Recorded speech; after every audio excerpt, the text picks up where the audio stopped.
Good morning mga ka-agri. Dito na naman tayo ngayon mga ka-agri.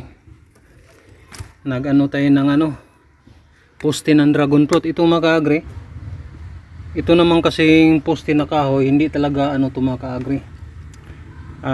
Hindi talaga advisable to sa pang lifetime na mga ka-agri gawing poste ng dragon fruit. Pero ito mga ka-agri, mapapakinabangan pa natin to.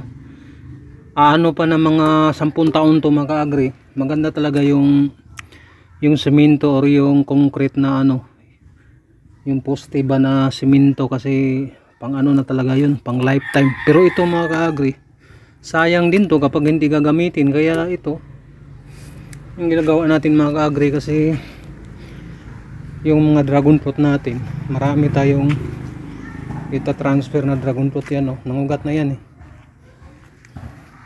ito pa yung pinapaugat natin.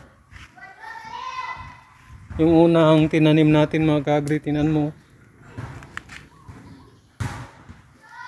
Basta ako tatambakan ko ng to. Magtatanim lang ako ng dragon fruit dito sa loob ng aming bakuran, kasi sayang. Mayroon na pala tayong tinatanim mga ka-agri, yung ito. Yan yan. Poste ng to.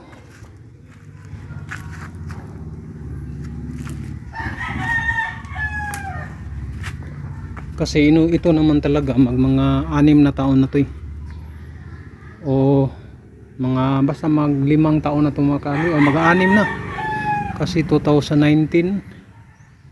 Kaya yung ginagawa natin mga ka-agri, gagawa tayo ng poste naman ng ito, mano-mano naman nating yan,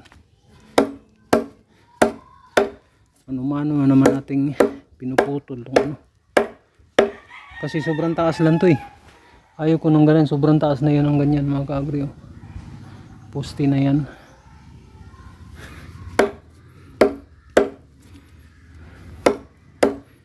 Ito ang dragon fruit sa loob ng ating bakuran.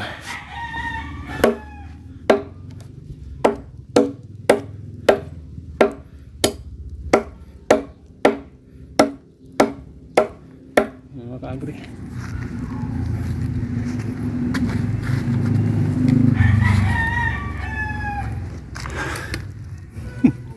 hirapan tayo kasi yung kamay, isang kamay nakahawak sa kamera patawa talaga.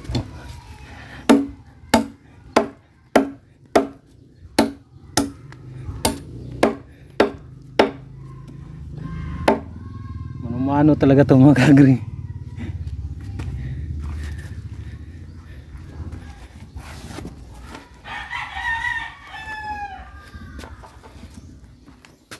Kasi ito nasa mga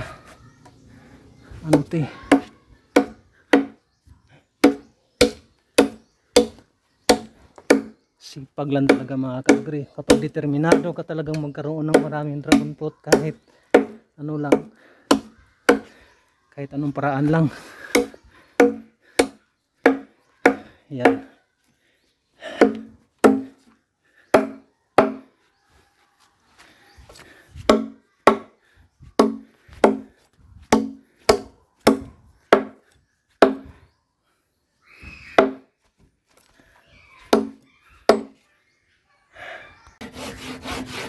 Ito naman mga ka-agri, lagari naman. Nakita kong lagari doon na kinakalawang.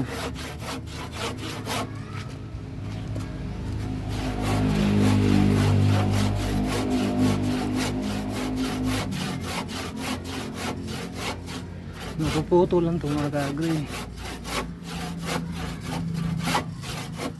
Talas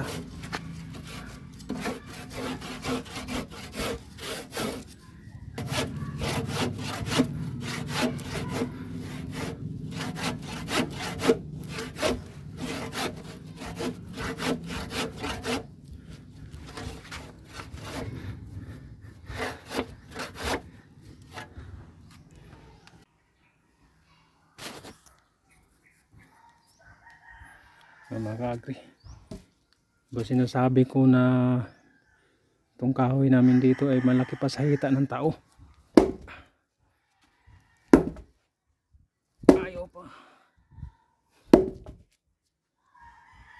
ayaw pang putol mano-mano talaga mga ka-agri, mano-mano talaga.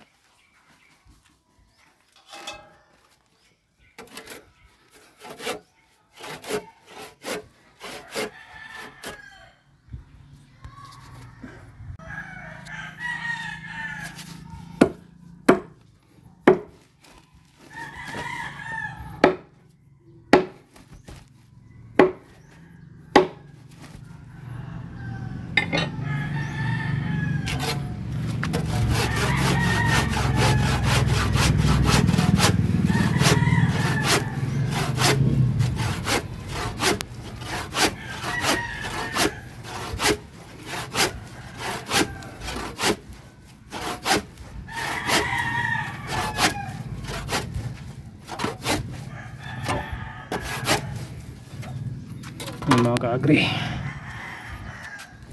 ayun,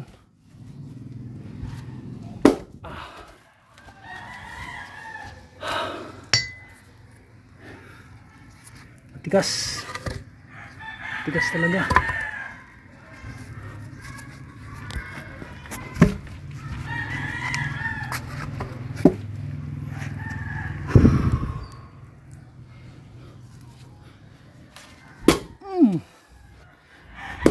Yun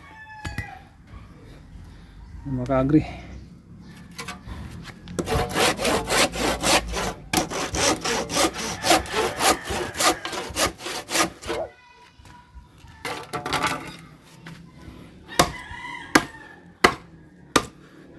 yun sinlaki ng hita ko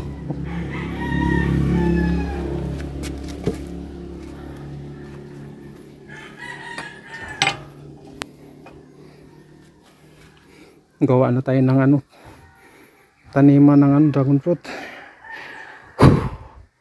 Grabe.